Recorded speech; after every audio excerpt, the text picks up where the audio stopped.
time to surrender. What's the context here? This was last year, September. These leaflets, they were dropped maybe a day before the fighting began. You see, the guerrillas there, they'd found themselves a new leader. Charismatic, ex-military. For him, this was no time to surrender. Far from it. In fact, he used that time to rally his people, encourage them to resist, build defenses. Meanwhile, the army was setting up for a major offensive. The attack on Oreokastro, it was no secret. Of course, after the leaflet dropped, IDAP started to pull out of the town. So the little I do know, well, that brings us back to the brother. The one who disappeared.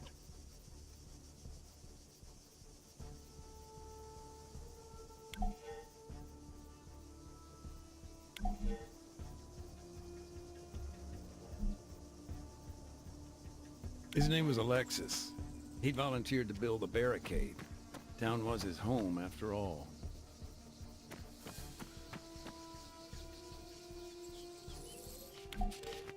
So, these leaflets, they were a warning to the town. Yeah, they confirmed the offensive. The government was concerned about civilian casualties. Don't sound too surprised. So, NATO's message, do you think it was getting through? I mean, according to the laws of armed conflict, that's the principle of precaution, right? Sure, maybe. Or maybe they were just sick of all the extra paperwork.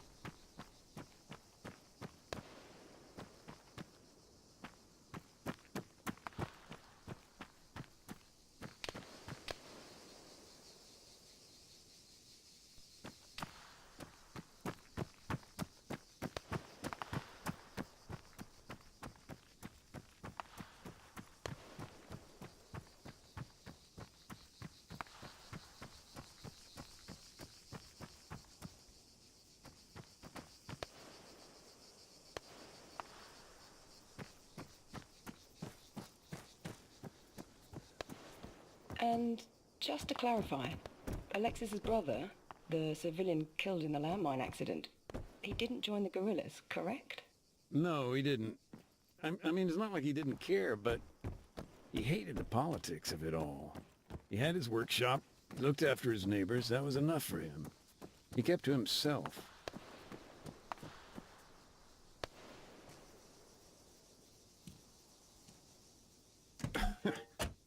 Sorry, I shouldn't laugh. Just, I was thinking, he even took a local priest's car. I remember I was talking to Father Georgiopoulos, and he was actually very good about the whole thing. How so? Something about rich men and camels. Help me out with some context here. This barricade. I mean, it was crude, right? A gap between two outcrops of rock, natural bottleneck. The guerrillas hoped to block the road by jamming it with vehicles. As for the vehicles in the barricade, the commission actually linked the plates to a number of locals. Of course, several were still missing after the incident, so the investigation made some assumptions.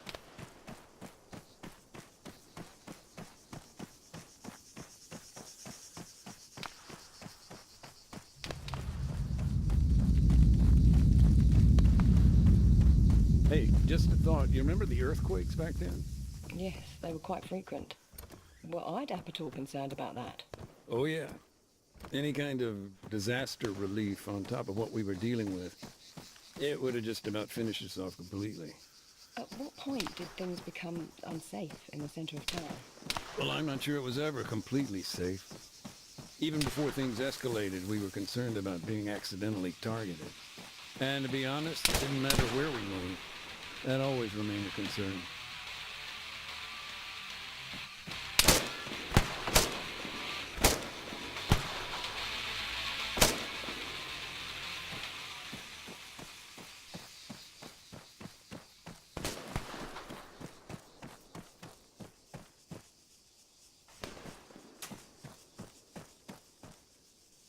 Do you think Alexis, I don't know, thought twice about taking these vehicles? Look, sure, these were his neighbors, but this was their home, and it was under attack. What would you do?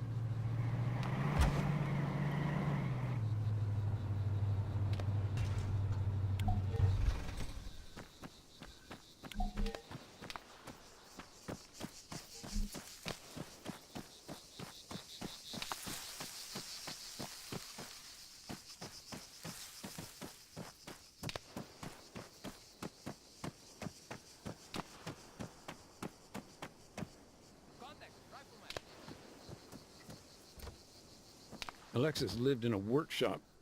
During the attack, he let his comrades set up a position there. He put his home right in the line of fire. Quite a sacrifice. If I understand it, you know about what happened through the brother. Alexis, was it? Did you meet him? Not directly, but, it's a small town, right? People knew Alexis. After what happened here, I talked to the locals.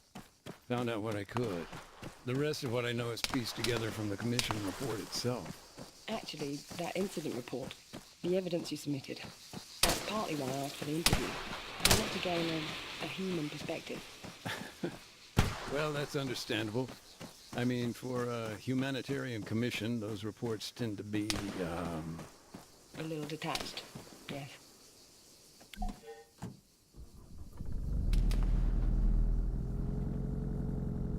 These vehicles, I suppose all of them were taken without consent. Well, yeah, given the circumstances. The owners couldn't exactly refuse. Right, but that's the thing. Never mind theft being illegal. The laws of armed conflict prohibit such actions.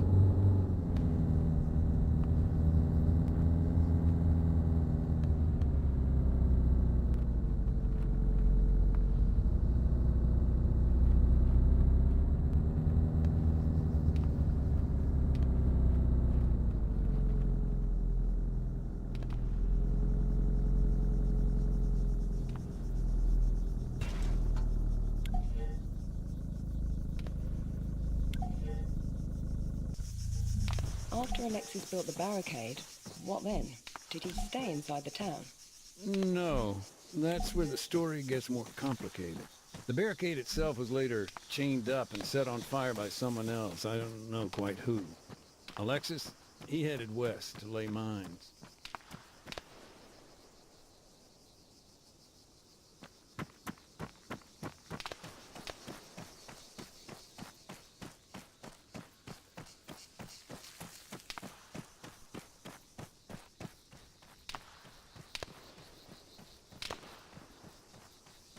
Anti-tank mines were already in the ground.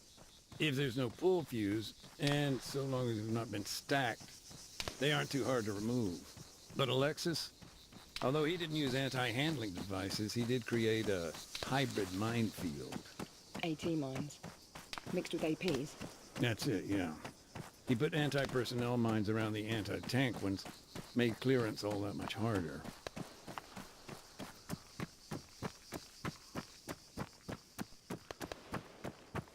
These mines, how did they get hold of them?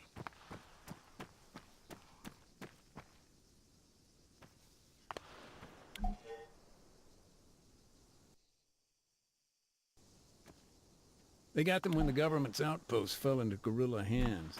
Bounding mines. The type that leaps up a meter into the air before exploding. Nasty stuff. Hell, nowadays they're even made with plastic casing to throw off older types of mine detector. Lovely. Oh yeah, just do yourself a favor. And they're still there? Mm-hmm. And not for long. We're setting up our demining drones as we speak.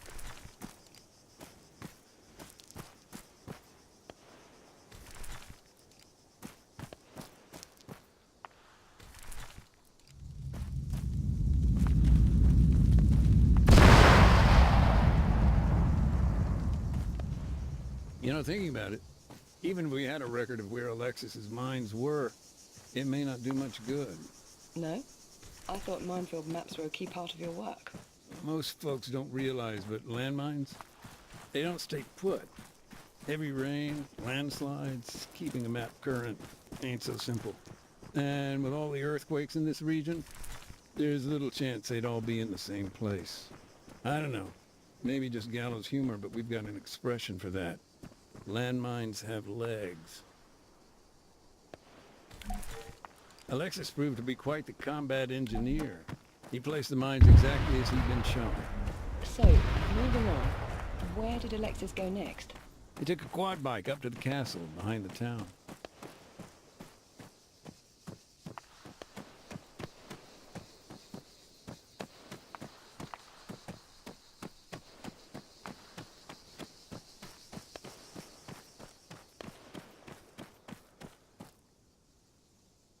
The castle?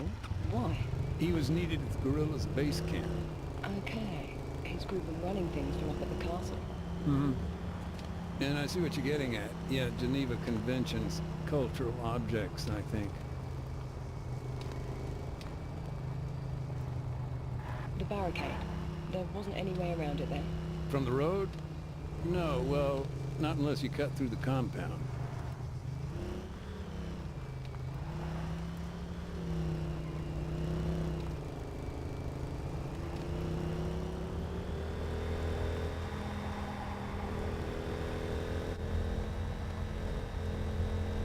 Maybe a technical question. Go ahead. In these situations, did those involved commonly record the locations of minefields? That's a tough one.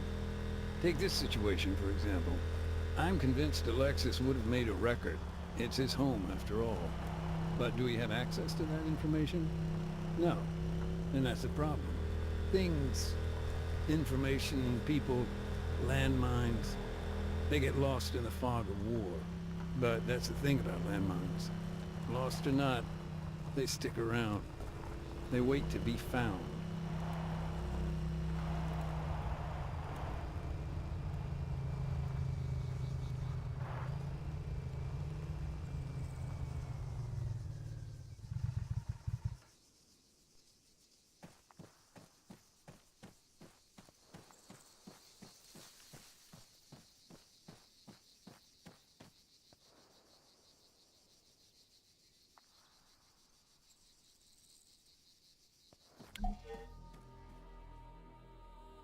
Do you feel these preparations made a difference?